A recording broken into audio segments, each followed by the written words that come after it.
Does your husband snore a lot in the night and disturb your sleep? It's not funny, I know.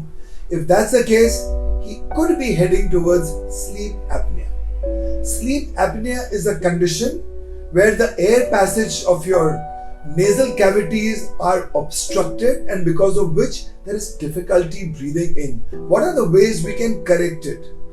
Breathing exercises are certainly the best way. So breathing your left-right nostril combination, Anulom Viloma, the typical what we do, Kapalbhati, Bhastrika, and of course your yoga exercises. When your diaphragm opens up, when your lungs open up, they fill in all the 5 lobes with oxygen and release all the pent-up gases from within. The more you use the oxygen machine to breathe, the more your body's biomechanical own capacity of breathing will collapse.